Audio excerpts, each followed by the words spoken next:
თვითმმართველობის კოდექსში შესული ცვლილებები და მასთან დაკავშირებული საკითხები დღეს შეაჯამა საქართველოს პარლამენტის ვიცე-სპიკერმა მურმან დუმბაძემ. მან პროექტს ახალი მოწვევის პარლამენტის ყველაზე მნიშვნელოვანი ნამუშევარი უწოდა. დუმბაძემ ყურადღება მოახლოებული თვითმმართველობის არჩევნებისთვის თავისუფალი გარემოს შექმნაზე გააკეთა და პირდაპირ წესით მერებისა და გამგებლების არჩევითობის დადებით მხარეებზე ისაუბრა.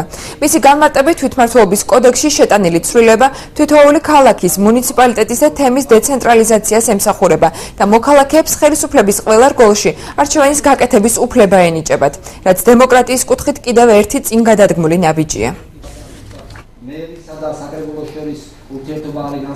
ეს არის მეტი პასუხისმგებლობის, ასე ვთქვათ, ტვირთის აკიდება წყალებში მოსახლეობაზე, მეტი ჩართულობა, მეტი როლი და პასუხისმგებლობა ხელისუფლების დაკომპლექტებაზე. ეს არის ის შემთხვევა, როცა საზოგადოება აკომპლექტებს არა მარტო საკანონმდებლო ხელისუფლებას, არამედ აღმასრულებელ ხელისუფლებას. ჩვენ პირდაპირ წესით ავირჩევთ რეგიონალურ ცენტრებში, ადმინისტრაციულ ცენტრებში ქალაქის მერებს და 63 მუნიციპალიტეტში ჩვენ ავირჩევთ რაიონის გამგებლებს, ანუ მაღალი თანამდებობის პირებს აირჩევს საქართველოს საზოგადოება, საქართველოს მოსახლეობა, საქართველოს ამორჩეველი. მე მიმაჩნია, რომ ეს არის წინ გადადგმული ნაბიჯი, თანაც ძალიან მაღალი ლეგიტიმაციით.